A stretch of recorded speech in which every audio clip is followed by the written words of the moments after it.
Escola Bíblica Dominical, mais uma vez estamos aqui nessa fonte inesgotável de aprendizado. Eu sou a professora Elisa Nantes, aqui da Igreja Evangélica Assembleia de Deus, da cidade de Londrina, Paraná.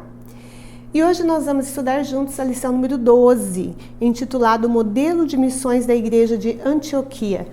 E é bastante significativa a imagem que acompanha, porque nós temos a imagem de várias mãos com mudinhas plantando, cuidando, metaforicamente simbolizando a questão das missões e do cuidado dessas vidas com relação ao desenvolvimento, ao conhecimento, ao crescimento junto ao reino de Deus.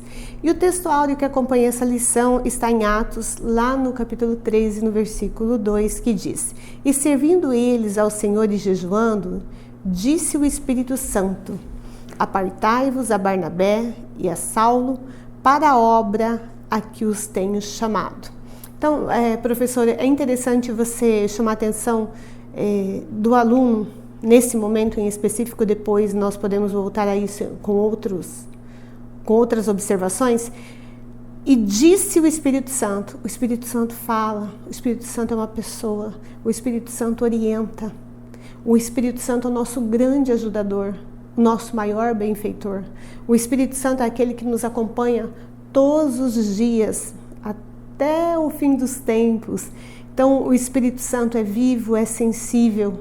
O Espírito Santo é aquele que nós podemos dizer assim: estou cansada, estou magoada, estou frustrada, mas você está comigo, meu amigo.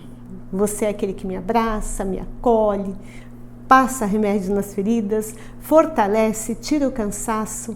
Então é muito importante que a gente ressalte a importância de ter comunhão com o Espírito Santo de Deus. E a verdade prática vai nos trazer assim que ele é alguém que age. Tanto que fala assim, a ação do Espírito Santo é garantia de quê? De sucesso de toda a obra missionária. Tudo que fizermos sozinhos é muito difícil termos êxito. Agora, tudo que fizermos com o Espírito Santo, com certeza já seremos vencedores. Eu nunca esqueci de uma frase proferida por um pastor, por ocasião de uma situação solene em que uma pessoa ia assumir um cargo político importante, e esse pastor falou assim, para a pessoa: se você estiver com a maioria e contra os preceitos de Jesus, você não estará com nada. Você já perdeu. Se você estiver com Jesus, mesmo que seja uma minoria, você já ganhou, você já é vencedor. Você estará com tudo. E é nesse sentido que nós temos que pensar. Pensar que nós estamos falando de missões, estamos tendo como exemplo a igreja de Antioquia. E por que será? Por que será que isso está sendo trazido para nós? Antioquia é uma comunidade cristã que desempenhou um papel fundamental na expansão do cristianismo no mundo. Que local é esse? Que foi capaz de expandir o cristianismo para o mundo. E na introdução nós temos algumas reflexões que eu gostaria de fazer com você, professor. O que é missão? Vamos lembrar? Missão é aquela comissão, aquela autorização, aquela procuração que Deus nos dá. Dá a quem? Aos cristãos. Para quê? Para espalhar a mensagem do Evangelho e fazer discípulo em todas as nações. E aí nós temos vários versículos que você pode usar de apoio, muitos que você já os conhece naturalmente, como Marcos, capítulo 16, versículo 25, o próprio Atos dos Apóstolos da Missão de Paulo, lá no capítulo 9, versículo 15. Temos a grande comissão também presente em Mateus, no capítulo 28, versículos 18 a 20. Enfim, sumarizando, missão envolve teoria e prática. A parte teórica tem a ver com a gente se debruçar, estudar, conhecer o Evangelho, e a parte prática tem a ver com a gente praticar aquilo que a gente estudou. Por exemplo, vamos pensar num exemplo bem assim, basilar. Estamos tentando tirar uma carteira de motorista. Eu posso estudar toda a teoria possível, mas eu preciso da prática. E na minha prática, Uma determinada rua vai ser de um jeito, a outra pode não ser asfaltada, a outra pode estar proibido prosseguir. E o que acontece? Se eu estou embasada, conhecendo o meu Senhor, conhecendo a Bíblia, conhecendo os preceitos que eu acredito, não importa o caminho, aqueles preceitos vão me ajudar a seguir, a prosseguir. E no item 1, eu tenho o seguinte: a igreja de Antioquia, a natureza, qual é a característica dessa igreja? A primeira coisa lá vai falar que essa Antioquia fica onde? Na Síria. Ah, não é em Jerusalém? Não, não é em Jerusalém. É na Síria. Ou seja, eu já estou falando do evangelho para um povo gentil. Então, qual que é o nosso objeto de estudo nessa lição? O modelo de missões da igreja primitiva. Quem fazia parte da igreja primitiva? Os gentios. Sim, eles já faziam parte. Qual que era a dinâmica dessa igreja de Antioquia? Jejum e oração para pedir orientação do Espírito Santo. Olha que interessante. E depois que eles jejuavam e oravam, aí eles faziam jejum e oração para executar as orientações do Espírito Santo. Resumo: a igreja de Antioquia da Síria era uma igreja conduzida, dependente do Espírito Santo de Deus. E essa igreja, é interessante que vai falar ainda dentro do grande item 1, no tópico 2, vai falar que essa igreja de Antioquia da Síria era uma obra de leigos. Como assim? Não era uma obra dos apóstolos que andaram com Jesus? Não era. Era uma obra de leigos. Como assim? Antioquia era uma cidade cosmopolita, uma população diversificada, incluído o quê? Judeus e gentios. A igreja de Antioquia, ela refletia essa diversidade cultural, diversidade de hábitos, costumes, e essa diversidade torna o local um ambiente propício para a expansão do cristianismo além de fronteiras culturais, chegando a minorias tradicionais. Professor, presta atenção, se eu estou falando de expansão de cristianismo, ultrapassando fronteiras, eu também estou falando de missões transcultural. E mais, o que motivou esse despertar do evangelho? No contexto sócio-histórico desse momento, que a gente entendendo o contexto é mais fácil para a gente compreender o texto, né? Nós tínhamos a perseguição. E essa perseguição fortaleceu o desenvolvimento de missão. Essa perseguição que sucedeu por causa da morte de Estevão, que gera uma dispersão, e assim, cada um indo para um lado, o evangelho chega inclusive aonde? Em Antioquia da Síria. Se eles conheciam a palavra, há uma forte perseguição, cada um corre para um lado, o que acontece? Aonde eu vou, o que está comigo, a palavra que está comigo, o Espírito Santo que está comigo, vai comigo. E aí eles chegam em Antioquia da Síria. Com eles, o que vem junto? Um avivamento. Olha só, Deus usando gentios, Deus usando pessoas simples como eu e você, através do Espírito Santo, promovendo um grande avivamento. E o avivamento foi tal, no sentido de Deus amou de tal forma o mundo, que passa a ser o centro da obra missionária. E aí o que acontece? E aí nós temos aqui esse espaço geográfico, né, de Antioquia da Síria, localizado, privilegiado. Por que privilegiado? Porque chega a ser conhecida como a rainha do Oriente, constituída de múltiplas e pluras nacionalidades e culturas, e nós temos um grande avivamento. E esse avivamento chega a tal ponto que vários daquela região passam a conhecer o evangelho. E aí, professor, anota essa referência de Romanos, no capítulo 10, versículo 13, com relação ao evangelho vir e Cristo ser para todos. Porque todo aquele que invocar o nome do Senhor será salvo. E eles invocaram o nome do Senhor. Quando o item 3 fala que é uma obra de leigos, nesse sentido.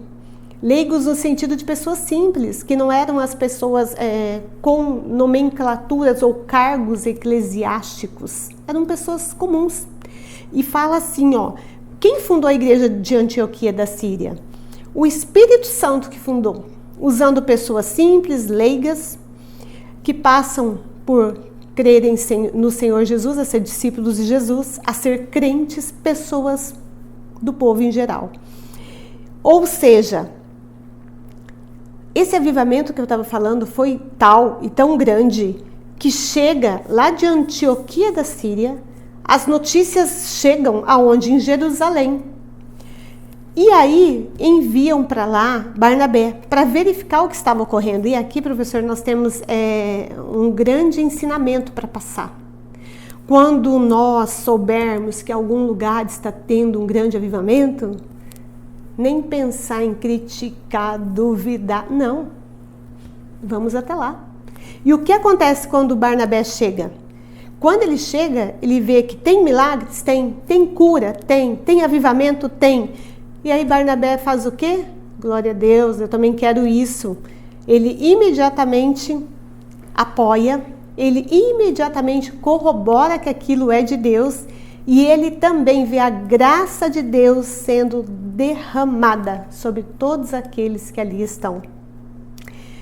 E como a gente fala, professor, que é importante deixar claro nessa lição que esse chamado é para todos, leia também, anote também Filipenses, no capítulo 2, nos versículos 9 e 10, que diz: e foi-lhe dado um nome que está acima de todo nome, porque ao nome de Jesus, todo joelho que estão nos céus e na terra e debaixo da terra se dobrará. Glória a Deus. Mais uma vez o Senhor vindo para todos. E no item 2 vai falar que nós tínhamos então uma igreja missionária em ação. Porque uma coisa é você... eu sou crente, eu sou evangélica, eu aceitei Jesus. Uma coisa é isso, outra coisa é um evangélico em ação. E aqui vai falar que essa igreja está em ação. E uma das provas que essa igreja estava de fato em ação e que havia esse grande avivamento e que o poder do Senhor, do Espírito Santo estava sobre ele, que eles tinham, além dos profetas, os grandes ensinadores presentes ali. E como que era a dinâmica dessa igreja? Ela era alicerçada no jejum e oração para pedir o quê? Orientação ao Espírito Santo de Deus. Orientação antes, orientação durante, orientação depois. O que isso quer dizer? Que nós temos um chamado, e esse chamado pode ser um chamado específico, como nós vamos ver um exemplo de Paulo e Barnabé, que foram chamados especificamente pelo Espírito Santo de Deus. Ele nominou e especificamente os chamou. E eu posso ter um chamado, como nós estamos vendo aqui na igreja de Antioquia da Síria, que foi um chamado geral, que não necessitou necessariamente dos discípulos. Não, o Espírito Santo moveu toda uma situação, a tal ponto que essa igreja tinha profetas, tinha doutores que são os grandes ensinadores da palavra. E isso era feito com autoridade, com sabedoria, com o poder de Deus. Mas como era a liderança? A liderança era servidora. E aí vamos pensar assim, o que é uma liderança servidora? Cristo era uma liderança servidora. Será que é aquela que é servida? Ou será que é aquela que serve? A liderança servidora, quem tem essa concepção alinhada à concepção de Cristo, entende que o interesse coletivo está acima de qualquer interesse individual. O Espírito Santo, ele trabalha com projetos coletivos. Ele trabalha com o que é bom para todos. E essa liderança servidora, ela nos mostra que Deus não faz acepção de pessoas. Tanto que nós temos ali a presença de várias etnias, nós não temos o problema da divisão social, e lá nós tínhamos isso. Outra coisa que nós temos, um grande exemplo dessa liderança servidora, os pecados são perdoados e não são jogados na cara. Você quer ver onde que a gente vê isso? Por exemplo, a pessoa tem uma nova vida em Cristo, glória a Deus, é nova vida. Ah, mas um dia você foi... Parou, sou uma nova criatura. Olha o exemplo, nós temos Simeão, negro, Manaé, irmão de criação ou de leite de Herodes, o tetrarca, que matou João Batista. Matou parente distante, tal, teve pecado, não teve, agora é uma nova situação. Agora é uma nova criatura. E essa liderança é a liderança que lidera com amor, tendo como seu líder maior quem? Cristo. Ele é o nosso maior líder servidor. Manso, prudente, sempre nos ensina todos os dias que devemos focar no Pai, focar no Espírito Santo de Deus. Enquanto dormimos, mesmo que não mereçamos, os alimentos estão crescendo, a terra está produzindo, o livramento está sendo feito. Ele sempre nos chamando, nunca desistindo de nós. Olha que liderança amorosa, que liderança servidora. E mais, enviando o Espírito Santo para estar conosco todos os dias. E um exemplo de um chamado específico, professor, você tem aí o item 3, quando fala apartai-me, Barnabé e Saulo, onde nós já comentamos no início da lição que o Espírito Santo fala, e aí tem um chamado específico. Então a lição permite que você mostre um chamado específico e também permite que você mostre um chamado geral. E o item 3 vai falar sobre o serviço de missões, o início das missões no âmbito cristão, as missões cristãs que nós denominamos. Qual é o marco? Aqui a lição traz para a gente a narrativa de Lucas, que diz que a primeira viagem missionária de Paulo começa em Antioquia, com a escolha de Barnabé e Paulo para uma obra especial. E quem os escolheu foi diretamente o Espírito Santo de Deus. E da mesma forma, há chamadas coletivas, porque nós temos lá em João, no capítulo 20, versículo 21, que diz: assim como o Pai me enviou, eu vos envio a vós. O Senhor nos chama para essa grande obra. E é interessante também, professor, você trabalhar com roteiro de viagens e atividades missionárias.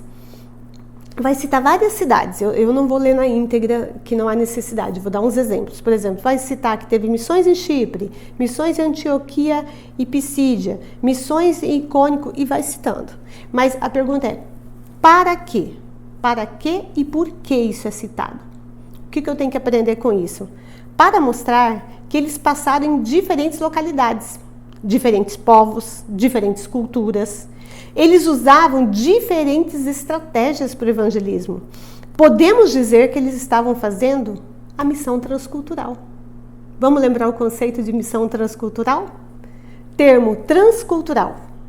A que se refere? A algo que transcende, que vai além das fronteiras cultural, que descreve a capacidade de atravessar e cruzar diferentes culturas. E aí, quando a gente trabalha com essa missão, tal qual com a missão específica, algumas coisas são inegociáveis. Nós temos que ter essa obediência à palavra de Deus, essa grande comissão. Nós temos que ir para esse alcance de regiões inacessíveis. Para ir em missão é necessário treinamento e formação. Após chegar em determinado local, após trabalhar em determinado local, é necessário que haja um envolvimento da igreja, não só em oração, não só em jejum, mas também em comprometimento financeiro, porque é necessário manter esse missionário, é necessário material, às vezes é necessária a tradução da Bíblia, enfim. É necessário o estabelecimento de igrejas naquele local para continuar aquele ministério. Vocês vejam que a missão, ela envolve o ID, envolve aqueles que, além de ir, também vão conhecer, se envolver e muitas vezes ficar naquela comunidade, ou abrir um trabalho e o outro dar continuidade. E fora o espiritual, eu anotei aqui para a gente não esquecer que um missionário, ele também sempre vai estar movido pelo Espírito Santo de Deus para as questões sociais, para as carências local. Isso é mais uma coisa que nós, como grande comissão e igreja, temos que nos comprometer e ajudar sim, tá? E esse missionário depois faz o quê? Tá aqui no item 3, prestando contas. O que é prestar conta? É exatamente isso. Significa voltar, dialogar, contar os testemunhos, os milagres, mostrar como foi. Vamos usar até uma palavrinha mais, coloquial. Os perrengues gospel, o que deu errado, o que deu certo. Mas que no fim, com certeza, o Espírito Santo colocou tudo no lugar. E nós vemos o que na lição de hoje, professor?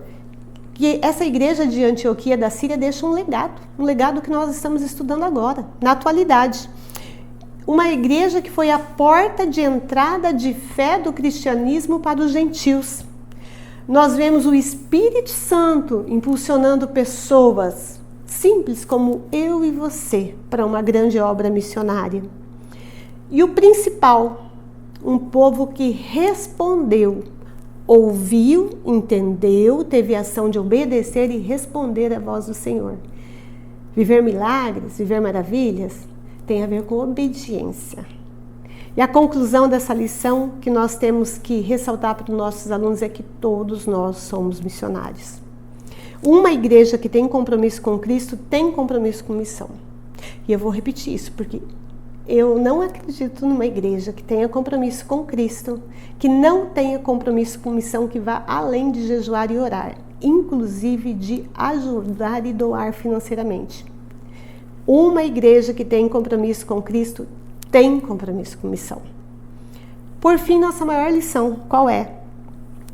Em qualquer projeto, movimento da nossa caminhada missionária, além de orar e jejuar, nós devemos estar sensíveis a ouvir o Espírito Santo de Deus. Aonde quer que estejamos, Ele precisa estar conosco. O plano de Deus, de Gênesis e Apocalipse, é um só: nos salvar, nos transformar, fazer com que sejamos cada vez mais parecidos com Cristo. E mais, podemos encerrar com Romanos no capítulo 10, no versículo 17, que diz: assim, pois, a fé vem pelo ouvir, e o ouvir pela palavra de Deus. Professor, em nome de Jesus, que cada vez mais eu, você e nossos alunos estejamos sensíveis a ouvir, compreender, obedecer a palavra de Deus. E se o Senhor tem o grande chamamento para essa grande obra missionária, com certeza era para todos nós. Que o Espírito Santo nos conduza, nos desperte e mais, vou fazer até um desafio, que Ele sempre nos incomode a investir na obra missionária. Até o nosso próximo encontro, fiquem todos com Deus.